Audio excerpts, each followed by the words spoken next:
नमस्कार सर, आपका स्वागत करता हूं हमारे चैनल कोरेप्टी पे।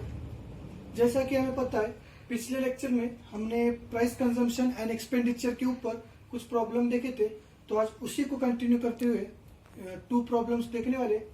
तो अभी हम बढ़ते हैं हमारे क्वेश्चन की तरफ।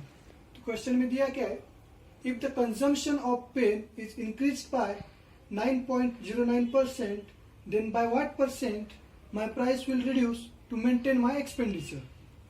हमें करना क्या होता है, फर्स्ट हमें क्वेश्चन को अच्छे से रीड करना होता है लाइन बाय लाइन।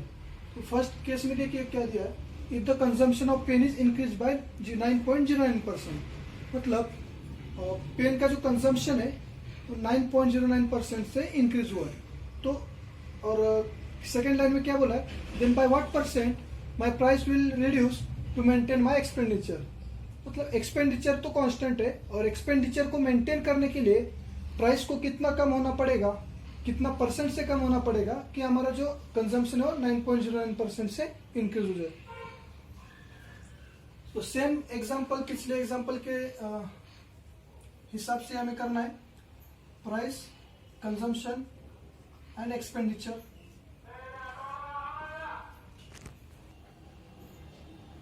हाँ, तो अभी प्राइस कंजम्पशन एक्सपेंडिचर का हमें टेबल बना लेना है। अभी देखिए यहाँ पर हमारा जो कंजम्पशन है इंक्रीज हुआ है 9.09% से। हमें इसको क्या लिख सकते हैं, 9.09% मतलब मैंने बताया था 1/11 होता है। ओके, अभी 1/11 को फ्रैक्शन के फॉर्म में हमने लिख दिया। अब देखिए जो रेशियो रहता है परसेंटेज का, जो हमेशा कांस्टेंट रहता है, आपकी वैल्यू चाहे कितनी भी हो, वैल्यू का कोई हमें ये नहीं है, लेकिन हमारा जो रेशियो है वो कांस्टेंट रहता है। तो इसके हिसाब से रेशियो क्या आएगा, परसेंटेज इंक्रीज है तो denominator is to denominator plus numerator, ये हमारा रेशियो आएगा। मतलब डिनोमिनेटर मतलब 11 is to denominator plus numerator, मतलब 11 + 1 12। यहाँ पर हमें रेशियो क्या मिलेगा, 11:12। अभी यहाँ पर लिखते समय हमें ध्यान रखना है कि 11:12 हम किस बॉक्स में लिख रहे हैं, प्राइस वाले बॉक्स में लिख रहे हैं या कंजम्पशन वाले बॉक्स में लिख रहे हैं।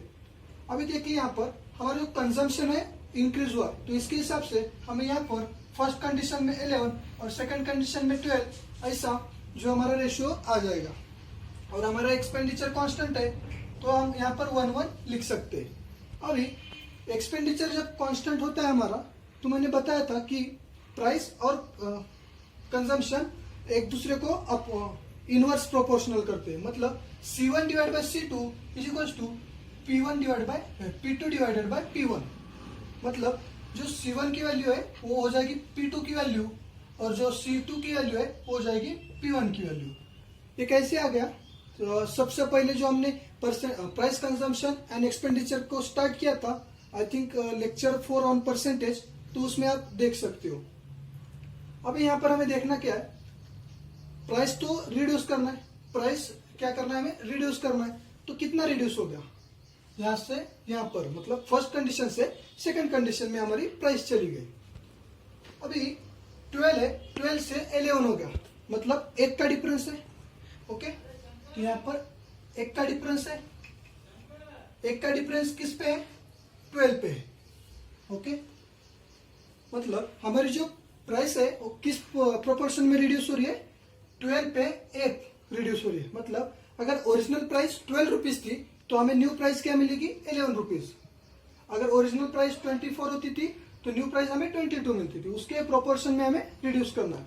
तो परसेंटेज के फॉर्म में हमने ऐसे लिख दिया, फ्रैक्शन के फॉर्म में 1/12। अभी ये गया हमारा प्राइस का रिड्यूस आ गया, हमारी इतनी प्राइस रिड्यूस हो गई फ्रैक्शन में। अभी हमें इसको कन्वर्ट करना है परसेंटेज में, तो मल्टीप्लाई बाय 100 कर देंगे। ओके, अगर आपको वो टेबल याद रखने को बोला था, अगर वो टेबल आपको याद है तो आप 1/12 को आग बंद करके लिख सकते हो 8.33%। ओके, अगर आपको टेबल पता नहीं है तो सिंपली 100 से मल्टीप्लाई कर देंगे, और अगर हम इसको डिवाइड कर देंगे तो 8.33 आ जाएगा। वो भी नहीं पता है, देखिए 1/2, फिर 4, फिर 6 आता है 1/3, मतलब 1/3 मतलब होता है 33.33, और उसको हम 4 से डिवाइड कर देंगे तो 8.33 आ जाएगा। ओके, वो देखिएगा, मैंने वहां पर परसेंटेज के चैप्टर में बताया था, तो उतना हमें ध्यान में रखना है नहीं है। सिंपली 100 से मल्टीप्लाई कर देंगे तो भी हमारा जो परसेंटेज है निकल के आ जाएगा, या फिर आपको टेबल याद है तो डायरेक्टली आप लिख सकते हो। तो 8.33 क्या हो गई, परसेंटेज डिक्रीज हो गया प्राइस का, मतलब इतने परसेंट से हमारी प्राइस डिक्रीज होनी चाहिए ताकि हमें जो कंजम्पशन है वो 9.09% से इंक्रीज मिले। तो अब हम क्वेश्चन में देखते हैं। अभी क्वेश्चन में क्या है, by what percent price will be reduce to maintain my expenditure. अभी कितने परसेंट से हमें प्राइस डिक्रीज हो गई, 8.33% से हमें प्राइस को डिक्रीज करना पड़ेगा ताकि हमें 9.09% का कंजम्पशन में इंक्रीज मिल सके। मतलब हमें 100 रुपीज अगर ओरिजिनल प्राइस है तो प्राइस को 8.33 रुपीज से डिक्रीज करना पड़ेगा। तो बहुत इजी क्वेश्चन था। नेक्स्ट क्वेश्चन की तरफ अब हम बढ़ते हैं। नेक्स्ट क्वेश्चन देखते हैं। अभी नेक्स्ट क्वेश्चन में क्या है, if the price of toy is reduced by 25%, A can buy 15 more toys for rupees 1800, find original price of one toy. अभी क्वेश्चन को हमें ध्यान से पढ़ना है। फर्स्ट लाइन में देखिए दिया क्या है, if the price of toy is reduced by 25%, A can buy 15 more toys for rupees 1800। मतलब किसी एक टॉय है, एक खिलौना है, उसकी जो प्राइस है सपोज पहले 100 रुपीज थी तो रिड्यूस होके 25% से रिड्यूस हुई और जो न्यू प्राइस होगी वो होगी 75 रुपीज। तो इस कंडीशन में ए नाम का एक बॉय है, वो 15 मोर मतलब 15 मोर टॉयज जो है खरीद सकता है 1800 रुपीज में।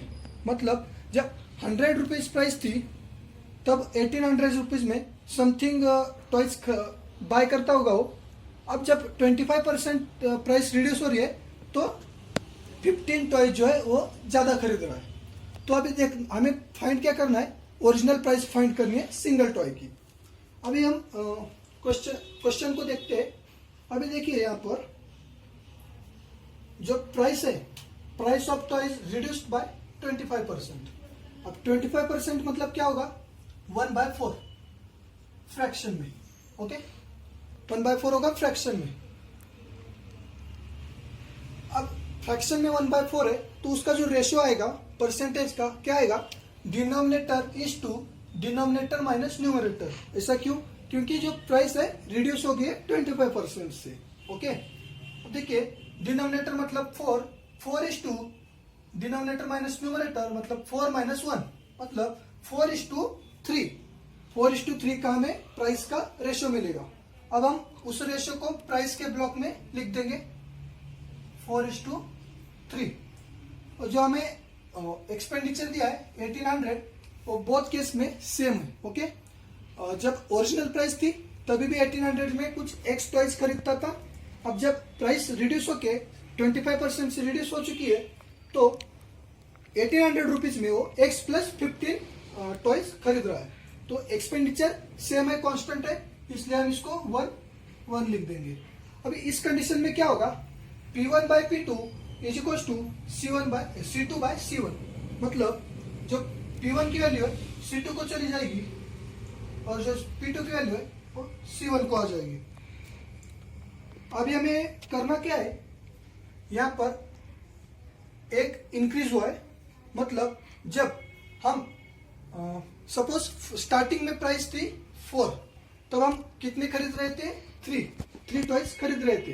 अभी 3 के पैसे में हम 4 टॉयज खरीद सकते हैं। मतलब जब हम 3 टॉयज खरीदते थे उसके ऊपर एक टॉयज हमें एक्स्ट्रा मिल रही है, मतलब 3 के ऊपर एक का इंक्रीज हुआ है। अभी यहाँ पर कितने इंक्रीज हुआ है ये फाइंड नहीं करना है हमें, क्या फाइंड करना है, find original price of toy.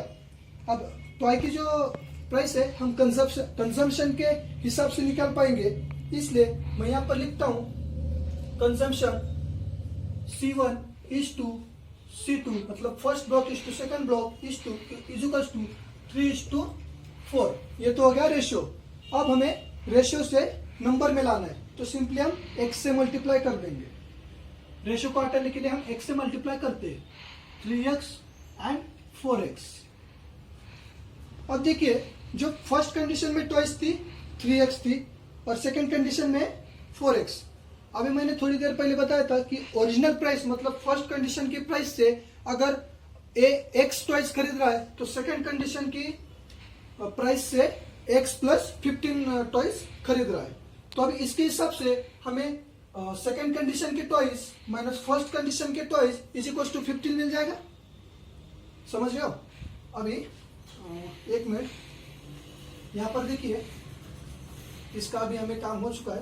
तो यहाँ पर देखिए, अगर फर्स्ट कंडीशन में सपोज 100 रुपीज प्राइस थी और ए क्या कर रहा था, एक्स टॉइस बाय कर रहा था, बाय एक्स टॉइस। अगर सेकेंड कंडीशन में प्राइस 25% से रिड्यूस हो गई, मतलब 100 माइनस 25 75 अगर प्राइस हो रही है, हमें अज्यूम किया है, यही प्राइस नहीं है, हमने अज्यूम किया है। तो इस कंडीशन में क्या होगा, कितने बाय करेगा, x प्लस 15 टॉइस बाय करेगा। अभी होगा क्या, इस कंडीशन में मतलब सेकंड कंडीशन से कंजम्पशन से फर्स्ट कंडीशन के कंजम्पशन को हम सब्ट्रैक्ट कर देंगे तो मिलेगा क्या हमें 15x 15 plus x minus x, हमें क्या मिलेगा, x कैंसल आउट, मिल गया 15। तो उसी हिसाब से हमें यहां पर करना है, यहां पर आएगा 4x minus 3x is equals to 15। Okay, second condition का कंजम्पशन माइनस फर्स्ट कंडीशन का कंजम्पशन इज इक्वल्स टू 15। ये कैसे आ गया, यहां पर मैंने समझा दिया है। अब देखिए 4x माइनस 3x क्या होगा, x इज इक्वल्स टू हमें मिल गया 15, x इज इक्वल्स टू हमें 15 मिल चुका है। तो यहां पर x की वैल्यू हम पुट कर देंगे। देखिए C1 is to C2 is equals to 3x and 4x यहां पर था। अब होगा क्या, 3 इंटू x क्या है 15, 3 इंटू 15 कितना आएगा हमारा 45 एंड 4 इंटू 15 आएगा हमारा 60। अब हमें करना क्या है, ओरिजिनल प्राइस फाइंड करनी है। अगर कंजम्पशन है इतना 45 टॉयज का कंजम्पशन है और प्राइस है टोटल 1800, तो हमें कैसे मिलेगा, 1800 को हम 45 से डिवाइड कर देंगे तो हमें ओरिजिनल प्राइस मिल जाएगी। ओके, अब हम देखते हैं, अगर 100 रुपीज का आपके पास एक्सपेंडिचर है और आपने टोटल 20 आइटम खरीदे और एक ही टाइप के 20 टॉयज खरीद चुके हो, तो एक टॉय की कीमत कितनी आएगी, 100 डिवाइड बाय 20।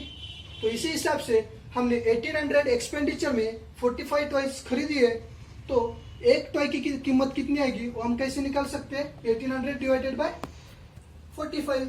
तो यहां पर आएगा original price is equals to क्या आएगा, 1800 डिवाइडेड बाय 45। अब 45 इंटू 2 90 इंटू 2 180, मतलब इस कंडीशन में हमें मिला कितना 40। जो हमारी ओरिजिनल प्राइस थी एक टॉय की वो आ गया हमारे 40। अब जो न्यू प्राइस है, न्यू प्राइस कैसे फाइंड करेंगे हम, न्यू प्राइस मतलब P is equal to 1800 divided by, हमने कितने न्यू टॉयज खरीदे सेकेंड कंडीशन में 60 कैंसल, 6 1 जा 6, 6 3 जा 18, मतलब न्यू प्राइस आ गई हमारी 30। अब देखिए मैं यहां पर आपको टोटल एग्जांपल क्लियर करके बताता हूं। ठीक है, सेकेंड कंडीशन का कंजम्पशन और फर्स्ट कंडीशन का कंजम्पशन अगर हम दोनों इसमें से इसको सब्ट्रैक्ट कर देंगे तो हमारे पास 15 आएगा। कैसे, 60 माइनस 45 15 आ गया, मतलब फर्स्ट कंडीशन हमारी सेटिस्फाई हो गई।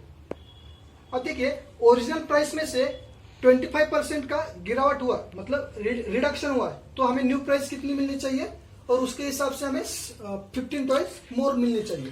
तो देखिए ओरिजिनल प्राइस है 40, तो 40 का 25% कितना आएगा 10 आएगा। 40 को हम 4 पार्ट्स में डिवाइड कर देंगे, 10 10 10 10, तो एक पार्ट की कीमत कितनी होगी 40। तो 40 में से हमें 10 को सब्ट्रैक्ट करना पड़ेगा क्योंकि 25% का हमारे पास रिडक्शन मिला है। तो 40 में से 10 सब्ट्रैक्ट कर देंगे तो हमें 30 मिलेगा। तो यहाँ पर देखिए न्यू प्राइस हमारे पास 30 आ गई। तो ये था टोटल एक्सप्लेनेशन। अगर आपको ये वीडियो अच्छा लगता है तो वीडियो को लाइक करिएगा, अगर चैनल पे नए हो तो सब्सक्राइब कर दीजिएगा। Thank you all.